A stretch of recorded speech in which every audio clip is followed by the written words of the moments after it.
The senator from Arizona, Mr. McCain, proposes amendment number 928 to amendment number 927. Without objection.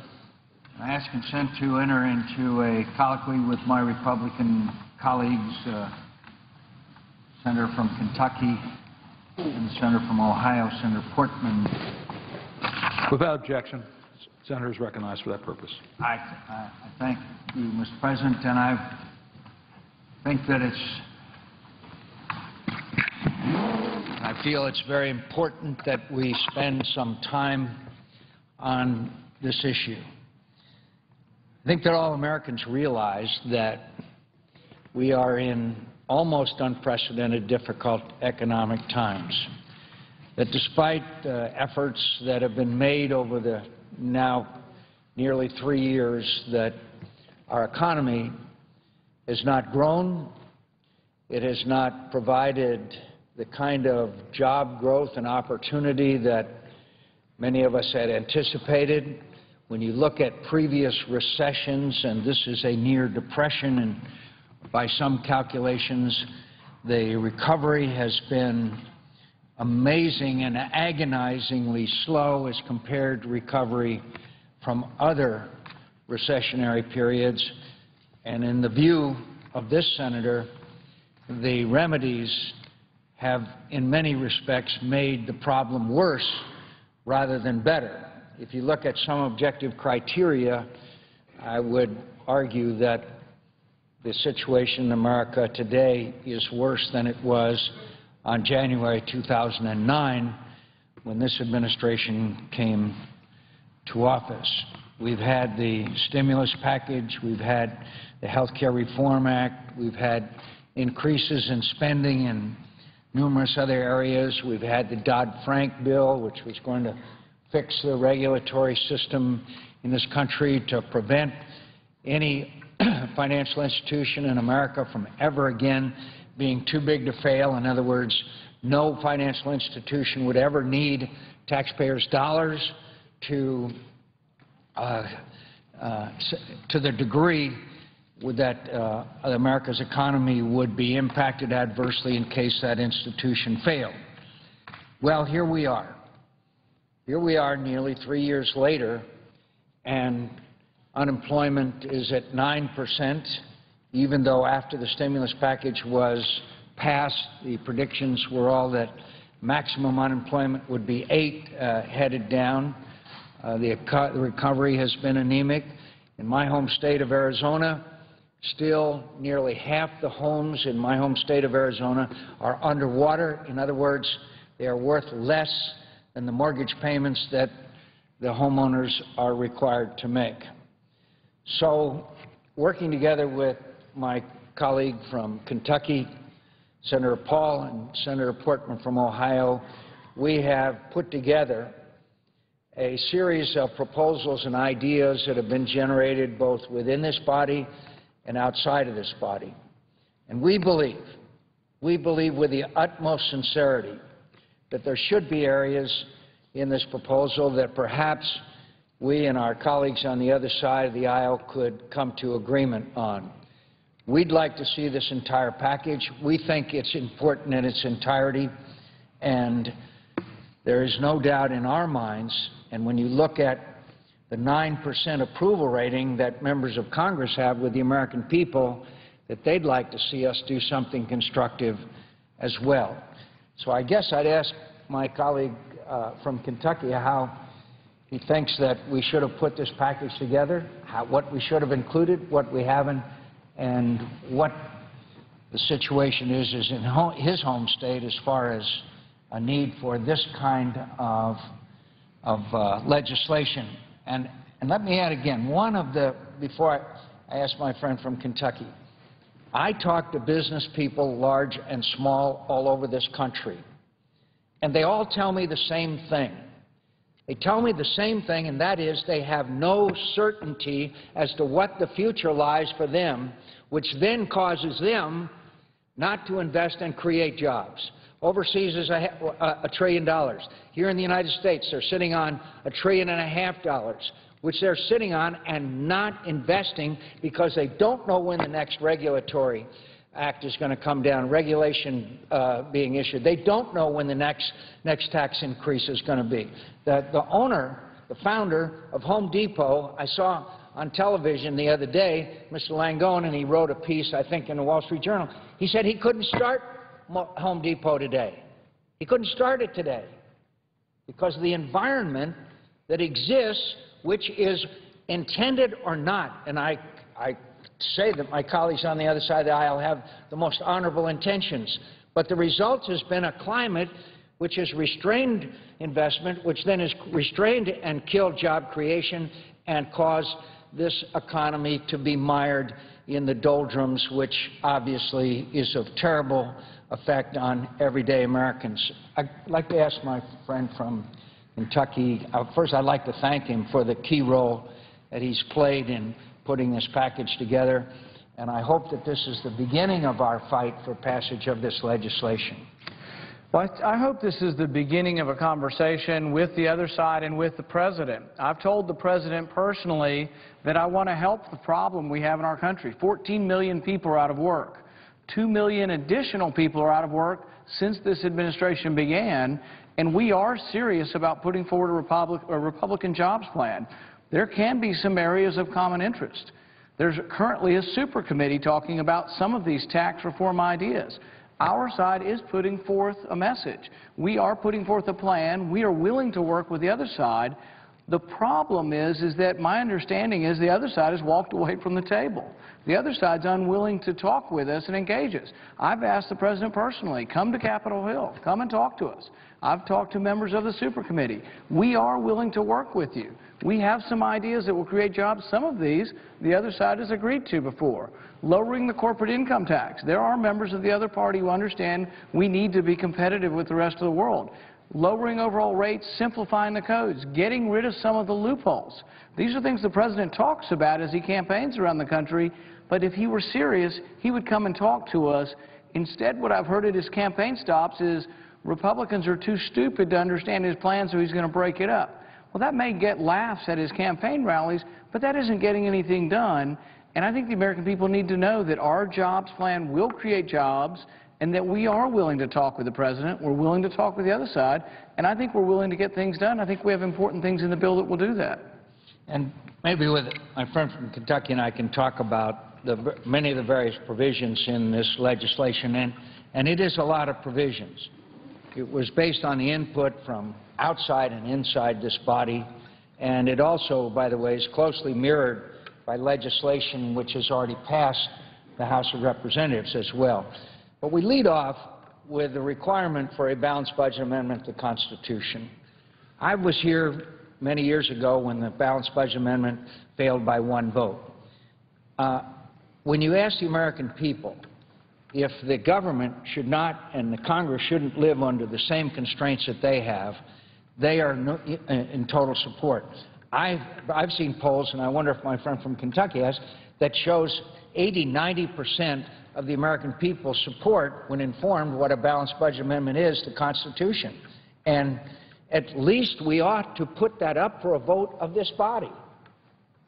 Yeah, routinely, decade after decade, polls show that 75–80% or more of America supports a balanced budget amendment. We need it because we've shown ourselves to be fiscally irresponsible. Through the years, we've had Graham-Rudman-Hollings, we've had all these different restraints, but then we disobey our own rules. We say, oh, it's an emergency, but all of a sudden, all the routine spending becomes emergencies, and we evade the rules. The debt gets bigger and bigger. You know, those on the Debt Commission have said the most predictable crisis in our history is a coming debt crisis in this country. They're seeing it in Europe. But we need to be serious in our country and fix these problems before we get to a crisis situation. That's what our Republican jobs plan does. It addresses it. Balanced budget amendment, tax reform, regulatory moratorium. We can't keep on new regulations that put us at a competitive disadvantage with the rest of the world. And could I go back a second to a point that the Senator from Kentucky made? Congress cannot bind future Congresses. I was here at the time of Graham-Rudman-Hollings. Graham-Rudman-Hollings was one of the most strict budgetary requirements ever passed by this body. It required automatic spending cuts in the event that budgets were exceeded and that excess spending was obviously taking place. But Congresses cannot bind future Congresses. So over time, over a very short period of time, the restraints imposed on spending by Graham, Rudman, Hollings went into the mist, and we went back to business as usual. I would be very candid with my colleague. There are people who have legitimate concerns about a balanced budget amendment and what it would take to get there, and the draconian measures that may be entailed. But what's the alternative? What is the alternative? Mortgaging our children and our grandchildren's future? I believe it's $44,000 debt for every man, woman, and child in America. So why don't we in this body have a discussion and a debate over a balanced budget amendment to the Constitution and find out exactly where people are, but at the same time, we have learned over the years that Congresses cannot bind future Congresses, and that is the problem with just enacting automatic spending cuts, whatever spending cuts or whatever that we achieve here. We cannot bind future Congresses appropriately. So the only way to really address this issue is by amending the Constitution of the United States, which I know the Senator from Kentucky and I do not view as a measure taken lightly. I've been opposed to most changes in the Constitution. I think our founding fathers did it pretty well right. But this is an issue, I think, that has to be addressed. Well, and you know, those who say balancing the budget would be extreme, I think what's extreme is a $1.5 trillion deficit. We're en route now, at the rate we are spending money, that within a decade, the budget will be consumed by entitlements and interest. There'll be nothing left for national defense, nothing left for anything else if we keep on the same spending pattern. So we do have to do something, and what we've shown so far is it's been an utter failure up here. After Graham, Rudman, Hollings, I think we had pay-as-you-go. That one was broken 700 times in the first 5 years we were supposedly paying as you go, simply by saying it's an emergency. Every routine expenditure became called an emergency, and we went around it. So I think that's a good context for our Republican jobs plan, is that everything will be within the context of balancing our budget, but then there's some other important things we do. Tax reform. Historically, the one thing government can do to create jobs or to lessen unemployment is to lower the upper rate. Kennedy did it in the 60s. Unemployment was cut in half. Reagan lowered the top rate from 70 to 50, and unemployment was cut in half. Reagan lowered it again from 50 to 28, and unemployment was cut in half. But interestingly, as you cut the top rate, you really didn't cut revenue. Revenue stayed at 18% of GDP through all the lowering of the top rate. What lowering the top rate does is it unleashes economic growth. The other side has this vision that they're going to hire people in government and somehow fix unemployment. You can hire hundreds of thousands of people and you don't put a dent in it. To cure unemployment or to lessen unemployment, you need to have millions of people hired, and that can only be done in the private sector. And I think that is the difference in the vision between our side and their side, is our vision is let's unleash the private sector. Theirs is they're going to hire a few more people to dig ditches and fill them in. And really, it is a different vision. And isn't it a fact that Americans are very unhappy because of the economic conditions that we find ourselves, but they're also very unhappy because they perceive an inequity and inequality in our economy today. In other words, they see financial institutions on Wall Street making record profits and paying record bonuses.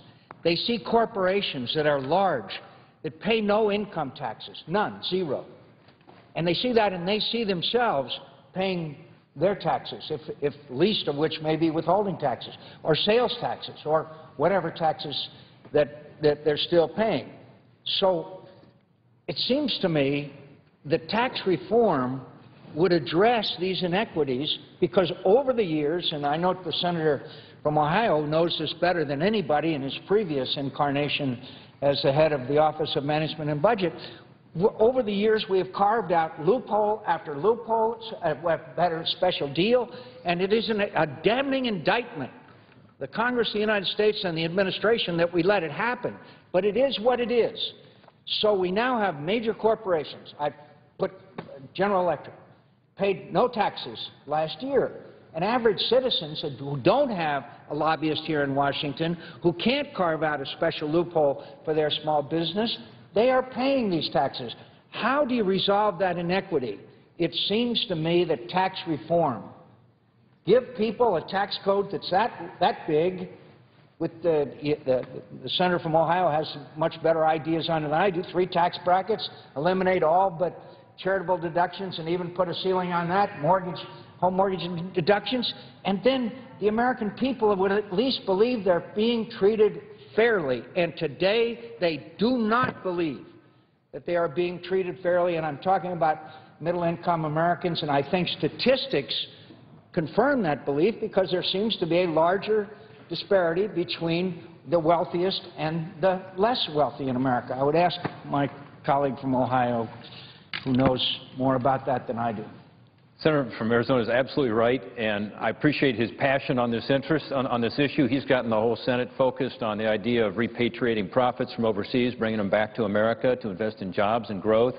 He's now focused us on the need to reform our tax code on the individual side and on the corporate side, by the way. On the individual side, as you talked about, we've got an incredibly complex tax code of thousands and thousands of pages. By lowering the rates and broadening the base, getting rid of some of this underbrush, we will create economic growth. It's a necessary shot in the arm right now with over 9% unemployment. And on the corporate side, right now we have a corporate rate that's the second highest in the world among all the developed countries, and the highest is Japan, and they want to lower theirs. This means that jobs are going overseas instead of coming here. By lowering that rate, getting at least down to the average of these other countries, we'll be able to bring more investment back to this country. And again, you can do it by reducing. Could I say, what's the response when you say, we'll bring the corporate tax rate down to 25%, say, and yet at the same time, companies will have to pay taxes. Corporations are taxed too much in America, but at the same time, we find corporations paying no tax. Exactly. By bringing the rate down to 25% on a revenue-neutral basis, what you do is you get rid of a lot of that, the preferences, the exclusions, the credits, the tax deductions that enable companies right now to pay little or no taxes. We think everybody should be paying taxes. We think everybody should be subject to a fair tax system. We also think you shouldn't have to spend billions of dollars a year in complying with a tax code that is so complex. And so instead of hiring more tax lawyers, we want people to get out there and hire more Americans to do the work, productive work, to get our economy moving. So tax reform is a way to give this economy a shot in the arm right now. It's one of many structural reforms that's in this legislation that the Senator from Kentucky and the Senator from Arizona have put together with me. It is very consistent with this idea that America's best days are ahead of her if we restructure some of these basic parts of our economy.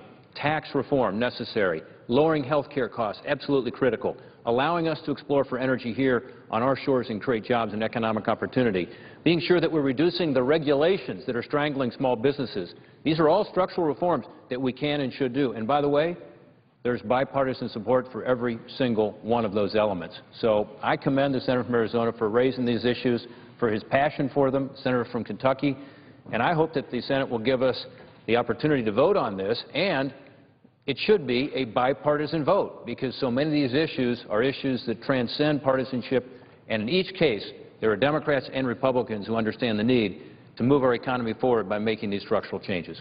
I'd like to discuss just for a minute with the Senator from Kentucky and Senator from Ohio the enhanced rescission, or what used to be known as line item veto.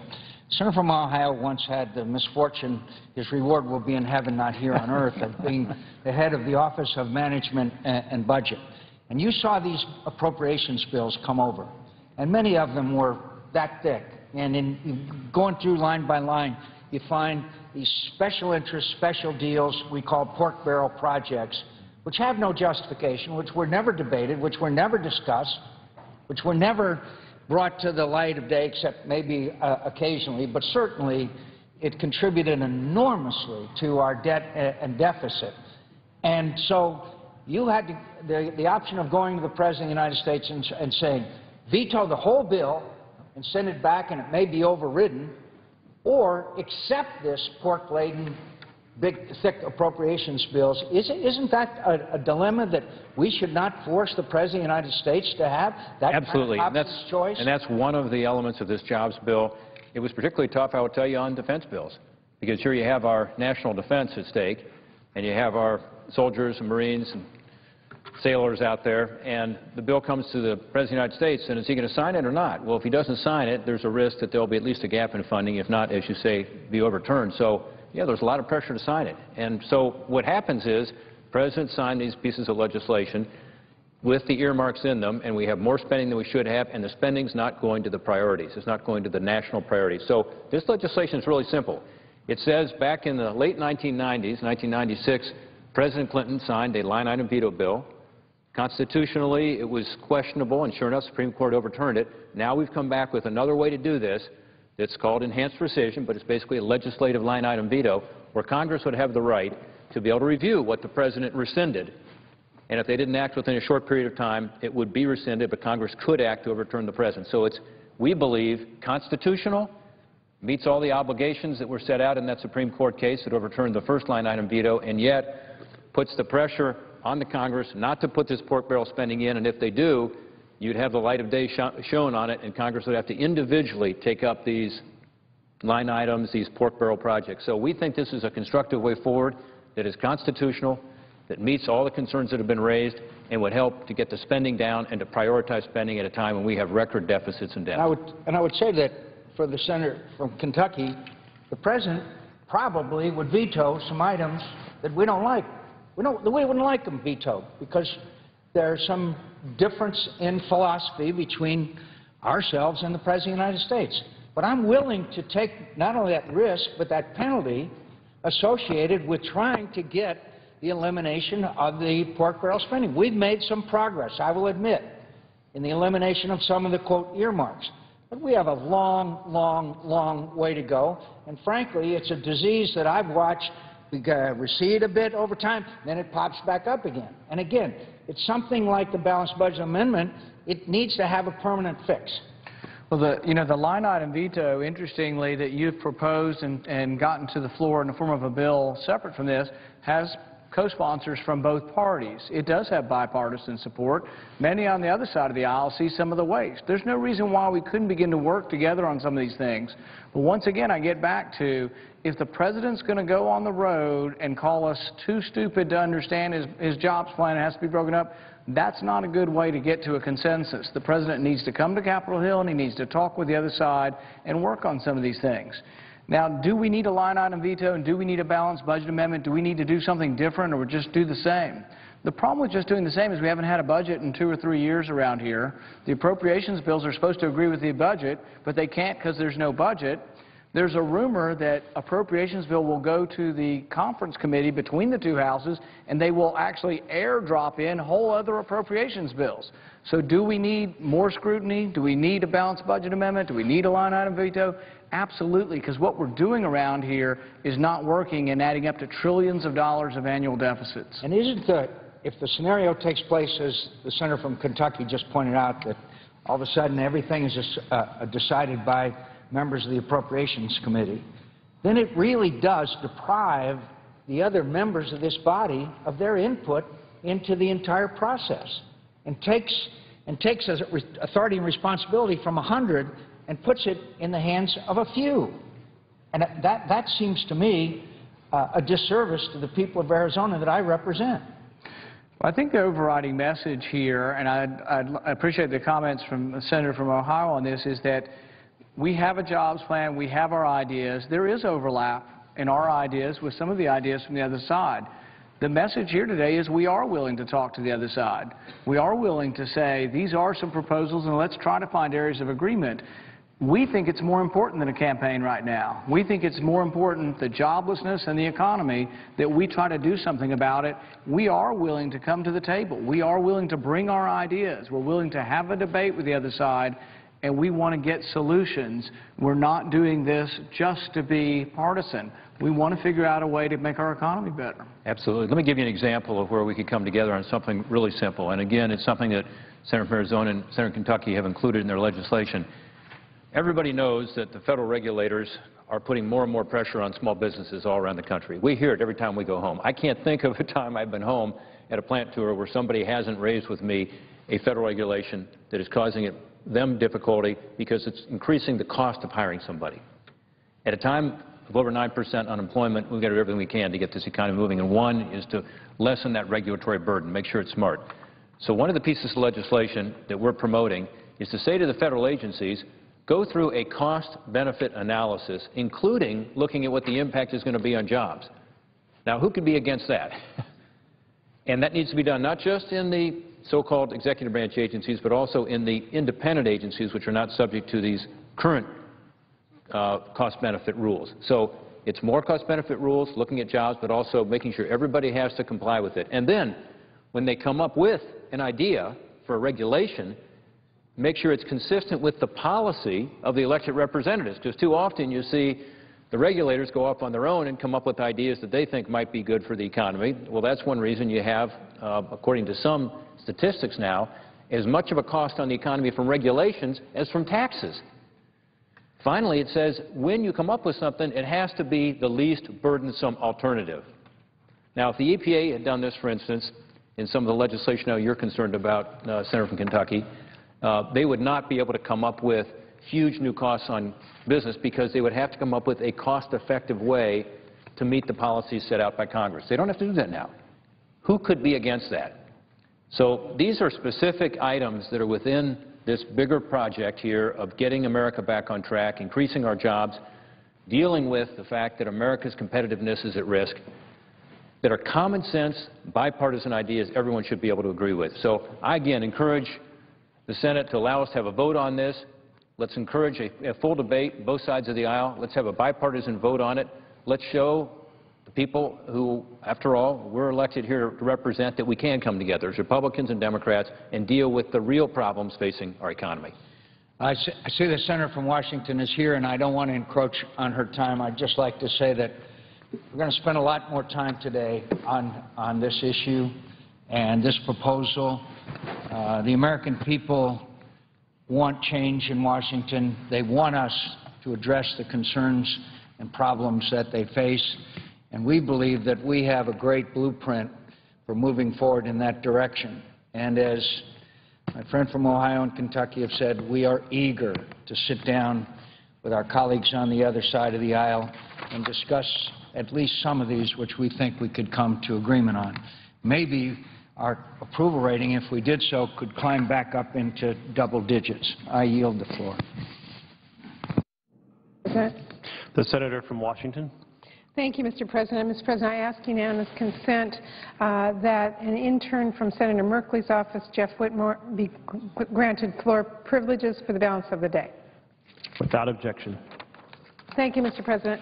Mr. President, I have come to the floor this afternoon to discuss the Vow to Hire Heroes Act, which is an amendment to help put our nation's veterans back to work that we will be voting on tomorrow on the eve of Veterans Day. The real meaning of Veterans Day is to remind ourselves to take care of service-connected veterans and their families. That's what this amendment does. Now, we all realize, of course, that this chamber has had its share of disagreements and discord lately, and it's no secret that we are sharply divided on any number of economic and political issues that are facing average Americans right now. But this is one issue that we should never be divided on. You know, I've served on the Senate Veterans Affairs Committee for over 16 years, and I can tell you that veterans have never been a partisan issue. We have all made a promise to those who signed up to serve, and we all need to keep it. That's why I've been so pleased to work to help put this amendment together in a comprehensive and bipartisan manner. This amendment brings all ideas to the table, Democrat and Republican, Senate and House, those from the President and from members of the Congress. And it uses all those ideas to address one of the most daunting and immediate problems facing our nation's veterans, finding work. Mr. President, on this Veterans Day, after almost 10 years of war, nearly 1 million American veterans will be unemployed. It's a crisis that faces nearly 13 million other Americans, but for our veterans, many of the barriers to employment are unique. That's because those who have worn our nation's uniform, and particularly for those young veterans who spent the last decade being shuttled back and forth to war zones half a world away, the road home isn't always smooth. The red tape is often long. And the transition from the battlefield to the workplace is never easy. Too often today, our veterans are being left behind by their peers who didn't make the same sacrifices for their nation at a critical time in their lives. Too often, they don't realize that the skills they possess and their value in the workplace is real. And too often, our veterans are not finding open doors to new opportunities in their communities. But as those who know the character and experience of our veterans understand well, that shouldn't be the case. Our veterans have the leadership ability, discipline, technical skills to not only find work, but to excel in the economy of the 21st century. And that's why 2 years ago, I began an effort to find out why, despite all the talent and drive I know our veterans possess, this problem persists. So to get to the crux of this problem, I knew I had to hear firsthand from those veterans who were struggling to find work. So I crisscrossed my home state of Washington and in communities large and small, at worker retraining programs, in VA facilities, and in veterans halls. I sat down with veterans themselves to talk about the roadblocks that they face. What I heard was heartbreaking and frustrating. I heard from veterans who said that they no longer write that they are a veteran on their resume because of the stigma they believe employers attach to the invisible wounds of war. I heard from medics who return home from treating battlefield wounds and can't get a certification to be an EMT or even to drive an ambulance. I spoke with veterans who said that many employers had trouble understanding the vernacular they use to describe their experiences in an interview or on the resume. I talked to veterans who told me the military spent incalculable time getting them the skills to do their job in the field, but very little time teaching them how to transition the skills that they had learned into the workplace when they come home. The problems were sometimes complicated and sometimes simple. Most importantly, though, they were preventable. But the more I relayed the concerns of our state's unemployed veterans to federal government officials for answers, the more I realized there were none. It became clear that for too long, we have invested billions of dollars in training our young men and women with the skills to protect our nation, only to ignore them once they leave the military. For too long, at the end of their career, we patted our veterans on the back for their service and then pushed them out into the job market alone. That's why in May of this year, as chairman of the Senate Veterans Affairs Committee, I introduced a bipartisan veterans employment bill to ease the transition from the battlefield to the working world. It's a bill that will allow our men and women in uniform to capitalize on their service while also making sure the American people capitalize on the investment that we have made in them. For the first time, it requires broad job skills training for every service member as they leave the military as part of the military's Transition Assistance Program. It allows service members to begin the federal employment process prior to separation in order to facilitate a truly seamless transition from the military to jobs in our government. And it requires the Department of Labor to take a hard look at what military skills and training should be translatable into the civilian sector in order to make it simpler for our veterans to get the licenses and certifications that they need. All of these are real, substantial steps to put our veterans to work. And today they are being combined with the other great ideas in this comprehensive amendment that's now before the Senate, including an idea championed by my House counterpart, Chairman Miller, that will ease the employment struggles of our older veterans by providing them with additional education benefits so they can train for today's high-demand jobs. And an idea that's been championed by President Obama, Senator Baucus, and many others that provides a tax credit for employers that hire veterans. Mr. President, with this amendment, we are taking a huge step forward in rethinking the way we treat our men and women in uniform after they leave the military. And for many of us, particularly those who grew up with the Vietnam War, we are also taking steps to avoid the mistakes of the past, mistakes that I believe we stand perilously close to repeating. You know, every day we read about skyrocketing suicide statistics, substance abuse problems, and even rising homelessness among the post-9/11 generation of veterans. And while there are a lot of factors that contribute to those challenges, the failure to give our veterans the self-confidence, the financial security, and dignity that a job provides often plays a very crucial role. So on this Veterans Day, we need to redouble our efforts to avoid the mistakes that have cost our veterans dearly and that have weighed on the collective conscience of this nation. And we can do that by passing this amendment, but also by looking back on a time when we stepped up to meet the promise we made to our veterans. Mr. President, I've mentioned on the floor here and many times before, my father was a veteran of World War II. But what I don't always talk about is the fact that when he came home from war, he came home to opportunity. First to college, and then to a job that gave him pride, a job that helped him and my mother raise 7 children who've gone on now to support families of their own. This is the legacy of opportunity we have to live up to for our nation's veterans. The responsibility that we have on our shoulders. It doesn't end on the battlefield. It doesn't end after the parades on Friday. In fact, it doesn't end. I urge my colleagues to put aside our differences, to come together and meet the challenges of putting our nation's veterans to work. Thank you, Mr. President, and I yield the floor.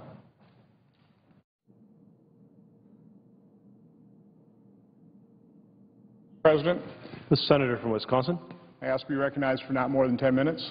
Without objection. Mr. President, I rise to speak in support of the Jobs Through Growth Act today.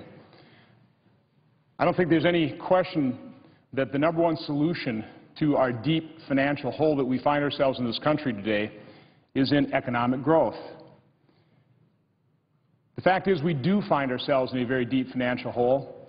Within a day or two, or certainly within the next week, we will surpass the $15 trillion debt mark in this country.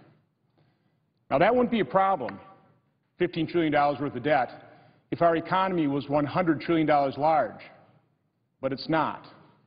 It's about $15 trillion large. And so our debt-to-equity ratio has now reached 100%, which is a very dangerous metric. In order to understand how that affects our economy, I would just ask people to understand or think about how your own personal economy is affected if you are in debt, if you're in too deep into personal debt. The fact of the matter is, when you are in debt over your head, you simply can't increase your consumption because any extra money you have just beyond the basics is spent on servicing that debt. Well, the exact same dynamic happens with our nation, and we find ourselves in way, way too much debt. And unfortunately, there's no end in sight. The last 3 years, we have added $4 trillion to our nation's debt. And the prospects for this year is it will add another $1 trillion. So during President Obama's term, we will have added $5 trillion to our nation's debt. This scares consumers. It scares business investors as well. Because we all recognize that when the government gets into this much debt, when it spends so much money that it doesn't have, eventually it will have to take from all of us, either in the form of inflation or in the form of taxes. And we're simply not coming to grips with the problem. Now, I like to put things in historical perspective as we talk about supposedly cutting our budgets. 10 years ago, in 2001, our nation spent $1.9 trillion. This year, we spent $3.6 trillion. We have doubled spending in just 10 years. And the debate that we're engaged in right now is whether, according to President Obama's budget, in 10 years in the future, whether we will spend $5.8 trillion, or as the House budget calls for, $4.8. Let's take a look at 10-year spending. The last 10 years, we spent $28 trillion. And again, the debate is whether in the next 10 years we spend $46 trillion, as President Obama budgeted, or whether we would spend only 40. I don't care how you look at it, $40 or $46 trillion is not a cut in comparison to $28 trillion. And now, unfortunately, the super committee who is charged with finding $1.2 trillion worth of savings is at an impasse. And it's at an impasse because it looks like my colleagues on the other side of the aisle have walked out. I'm afraid they simply don't want a deal because President Obama is already in re-election mode, and he doesn't want a result so that he can run against a do-nothing Congress. Well, I'm certainly one senator that came here willing to work with anybody who is willing to acknowledge the problem and who is willing to work with me, and I think work with our side to seriously address the problem. And that's exactly what the 6 members of the Republicans on that committee were trying to do. Now, we all recognize that the #1 solution to our debt and deficit crisis is economic growth.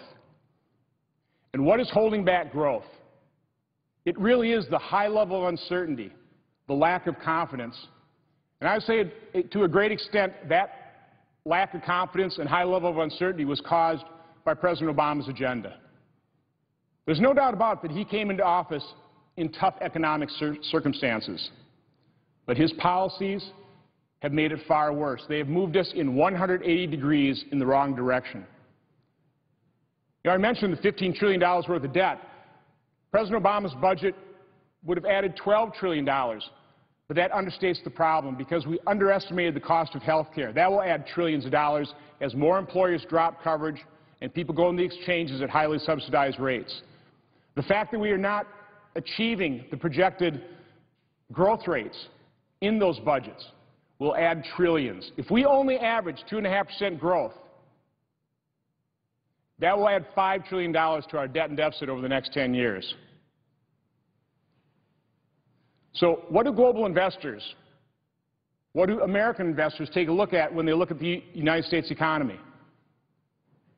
If you're going to be investing in business, if you're going to help grow our economy, you're going to look around the world and you're going to say, where are there economies that are really growing? Well, currently it's not the United States, it's China, it's India, it's places like Brazil. Strike one. You're going to take a look at the tax environment. And you're going to look at the United States with one of the highest corporate tax rates in the world at 35%. And you're going to say strike two. And then you're going to look at the regulatory environment. And you're going to realize, according to President Obama's own Small Business Administration, that the cost of complying with federal regulations is $1.75 trillion. Think about that. Put that in perspective. That's a number that is larger than all but 8 economies in the world. It's 12% the size of our economy. That's what we burden our job creators with each and every single year. Strike three. So we need a growth agenda. We need to recognize that America needs to be an attractive place for business expansion and job creation. And the Jobs Through Growth Act recognizes that, and it utilizes pieces of legislation that are already available to actually address the problem. We need a credible plan to restrain the growth in government. And as I pointed out earlier, that's all we're doing. We're not cutting the growth. We're not cutting government. We're just restraining the growth in government. We absolutely need dramatic, significant tax reform. Our marginal tax rates are too high. Our tax code is 70,000 pages long and costs $200 to $300 billion to comply with. We need to utilize our God-given natural resources in this country. We need an energy utilization policy that will create hundreds of thousands, if not millions, of jobs over the next decade or two. We need free trade. It must be fair, but we need to recognize that as these billions of people around the world seek to improve their lives and develop their economies, it actually offers us a phenomenal market opportunity. We can't be afraid of that. We need to embrace it. We need to understand that we don't have a choice of whether or not we're going to compete in this world. We must compete, and we are certainly capable. We have the finest, most productive workers in the world. And finally, we absolutely need regulatory reform.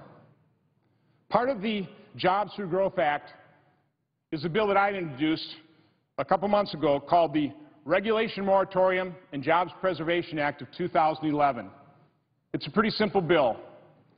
It just basically says that until our economy gets back on its feet again, we will stop issuing new rules and new regulations that harm economic growth until the unemployment rate drops below the level it was when President Obama took office, which would be 7.8%.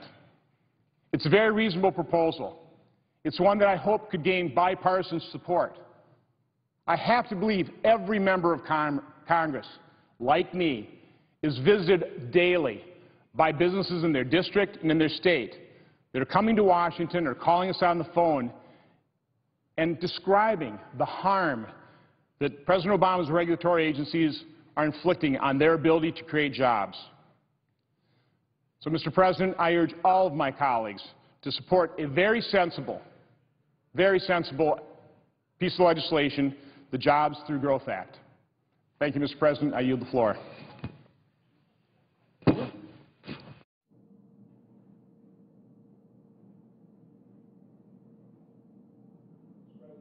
I note the absence of a quorum.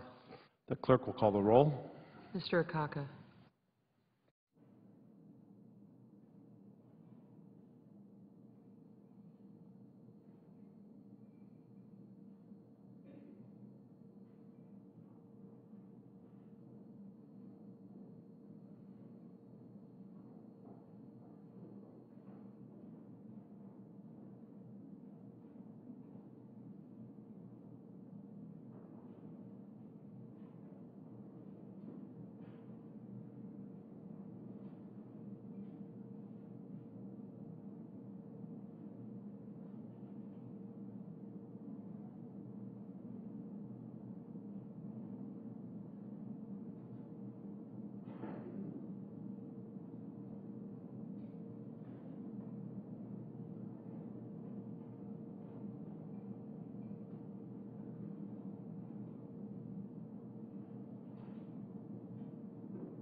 Mr. President. The senator from New Jersey. Mr. President, I ask unanimous consent that the quorum call be vitiated. Without objection. Mr. President, this Friday we will celebrate Veterans Day, and this year we will also be celebrating Military Families Month. It is time to recommit ourselves to helping every military family, as the First Lady and Dr. Biden are doing with a program called Joining Forces to address the unique needs of those who serve and the needs of their families. We as a Congress and as a nation need to do exactly that. We need to reach across the aisle. We need to put aside our differences and join forces. We need to help businesses help veterans and their spouses build careers. We need to make sure that schools are doing all they can to help military children.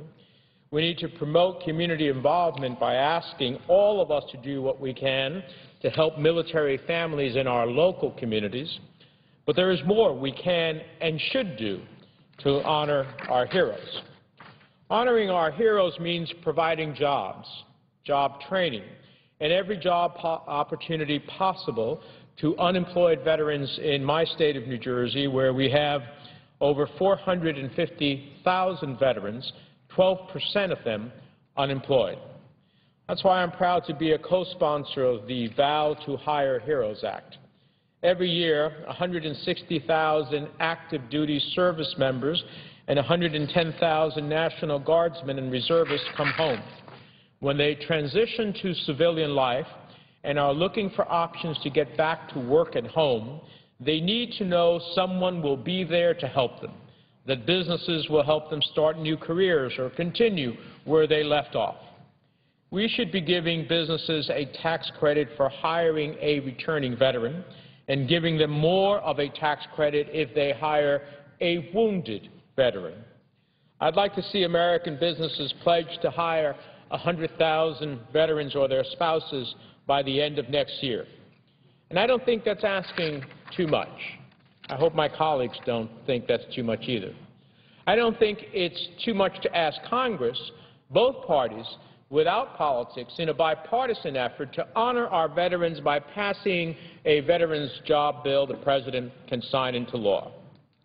As we approach Veterans Day, as our last troops come home from Iraq, as our military presence around the world enters a post-Iraq era, we need to commit ourselves as a nation to helping every one of our men and women in uniform, particularly in these hard economic times.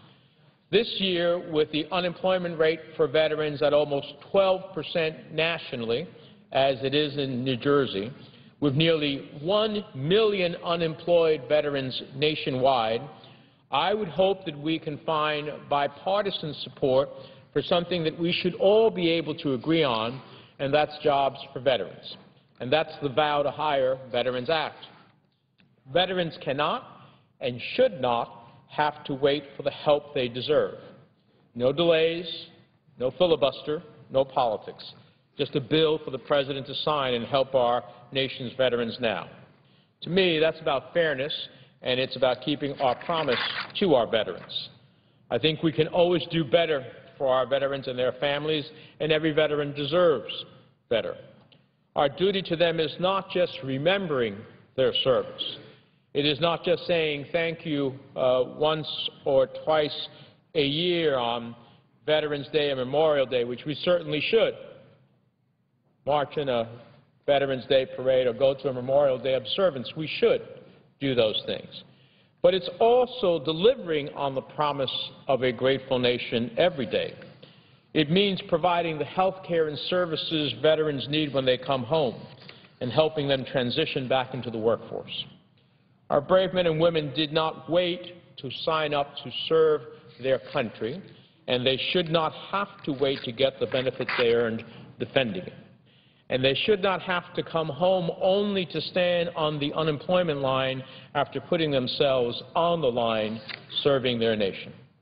That's why, Mr. President, I'm proud to have co-sponsored a good, solid, bipartisan jobs package to help our military men and women transition from their work defending our nation's freedoms to civilian work rebuilding our nation's economy.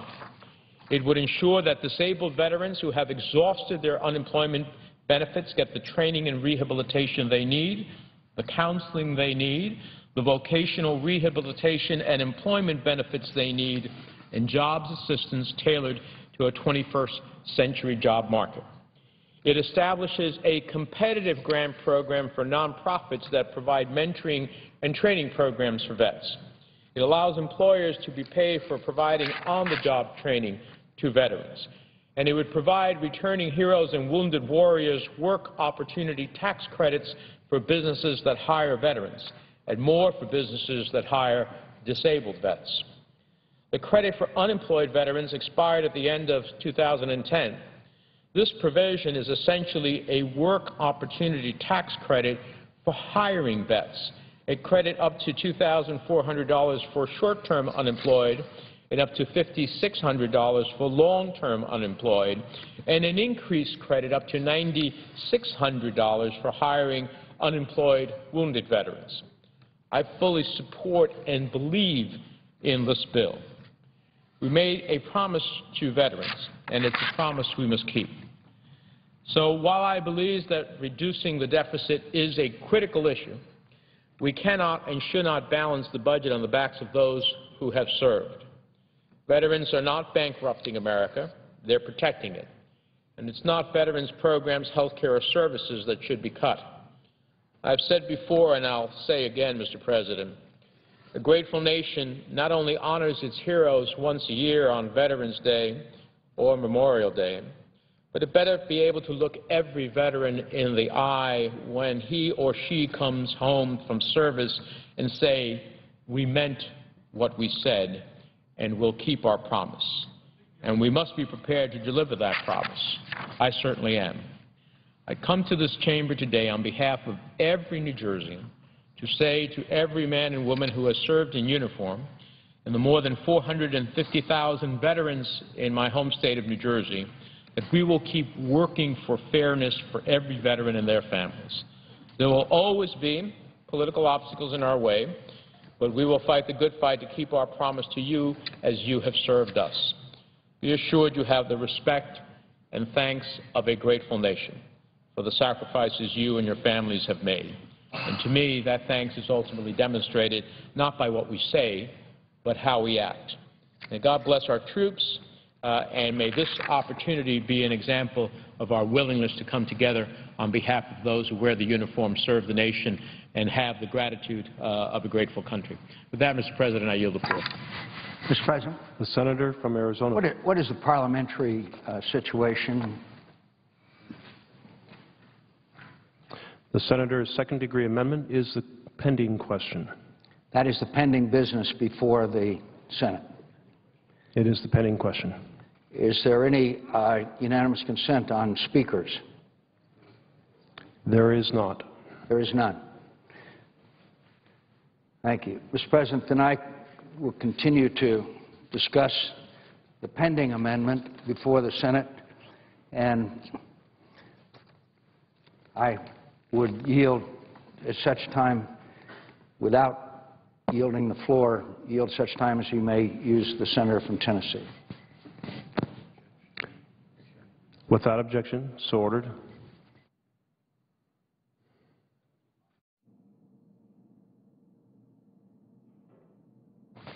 Mr. President. The senator from Tennessee. I rise to speak about a bill that we introduced this morning called the Residential Mortgage Market Privatization and Standardization Act. I just want to speak briefly on this bill that deals with a pressing issue that I know the senator from Arizona, probably as much as anybody in the Senate, has spoken about and has championed for many, many years. The current dynamic, permanent conservatorship, is not sustainable with Fannie and Freddie and the GSEs as they are today. There's been a lot of discussion recently about various things that are happening with these organizations. The FHFA, which actually regulates Fannie Mae and Freddie Mac, is begging Congress for direction, but in their words is only getting mixed signals. So today we've introduced a bill to really give a very clear direction as to what ought to happen to these major GSEs. Both of them together they sit atop $5 trillion in obligations, plus hundreds of thousands of REO properties. In other words, properties that they've taken back and are now overseeing throughout America. With a $5 trillion book, any mistake that they make is very expensive, and obviously the taxpayers of this country know full well that billions and billions of dollars continue to flow in these organizations to keep them afloat. And yet, these organizations today are lame duck organizations with no clear guidance on their future. They really have no idea what the future holds. The organizations themselves basically are treading water.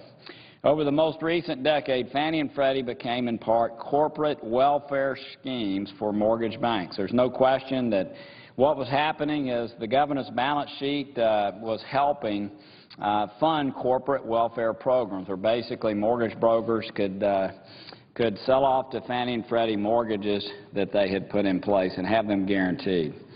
As they raced to the bottom to lower guarantee fees so they could take a bigger market share for the biggest mortgage originators, they actually helped fuel the housing bubble that has led us where we are today. There's no question about it. So many people talk about Fannie and Freddie and say that without them, we wouldn't have affordability in housing. Well, at the end of the day, Fannie and Freddie don't make housing more affordable. What they do is they simply make interest rates too low. What that actually does is push up home prices. I mean, that's the exact equation that occurs in this process. Housing affordability is determined by your monthly mortgage payment. Fannie and Freddie make interest rates cheap, but the price of housing ends up being more expensive as a result of that. So, in effect, the taxpayer is suddenly on the hook for losses when these housing prices are pushed up. And the fact is that we end up having a bubble like we've had. The market can and will take over the functions of mortgage credit risk if we make the transition in an intelligent way, and that's what this bill does. Our plan phases out Fannie and Freddie over 10 years, but it does so in a way that allows for feedback from the markets, gradually reducing the guarantee share of new mortgage-backed securities allows us to see where the markets price credit risk. We also add transparency to the market by making the valuable data at the GSEs publicly available. One of the things that's happened in both Fannie and Freddie through the years is that they have developed, obviously, more expertise than any entities in the country because they, in essence, have been almost monopolies in this process. And so what we'd like to do is make that data publicly available to folks who will be doing this on the private side. Uniform documents managing the servicing process will give investors and homeowners alike certainty in how they will be treated by their servicer. This is part of the plumbing of a system that needs to be addressed, and our plan does that. In other words, this plan not only phases down Fannie and Freddie over a 10-year period through a process that gives market signals so we can understand what's happening in the marketplace as this is occurring, but it also creates a mechanism for private investors to come back into the market. 10 years from now, under our plan, we will have a housing finance system based more on market fundamentals, free of taxpayer risk, and more able to price credit appropriately. The idea that the private market cannot price credit risk is a total red herring. The biggest risk in a 30-year fixed-rate mortgage is the prepayment risk. This is called convexity in bond market parlance. The private market has already figured this out. We have homeowners throughout our country that constantly prepay mortgages, and the market has figured out a way to price this. So private lenders can and will price credit risk. We just have to be accustomed. We've been very accustomed to the government selling this too cheaply, but the market can easily price this. All we need to do is put those mechanisms in place that allow the private sector to be able to do that. It's time to move beyond Fannie and Freddie. We cannot pretend this problem away. Our plan is thoughtful, and it will earn back private capital over time. So, Mr. President, we've offered a piece of legislation that we think is something that can receive bipartisan support. It allows Fannie and Freddie to be phased out over time. It allows us to see market signals as this is occurring. It allows, and you and I know have worked on this and looked at these things in the Banking Committee itself, it allows us to actually put in place those mechanisms that will allow the private sector to come in and backfill as the guarantee continues to diminish over time. Mr. President, I'm offering this bill hopefully to be a marker. If people want to change and talk with us about things that they think might enhance this bill, we're open to that. But we really believe at this time, a year after year and a half after Dodd-Frank has passed, that it's time for us to actually begin looking at a real way to phase down Fannie and Freddie's involvement in the marketplace, and I hope that Republicans and Democrats will join in with us, try to make this bill better if they'd like to do that, but certainly move us in a direction of doing something that is thoughtful and will move us along towards the private market in residential finance. Thank you very much. I yield the floor.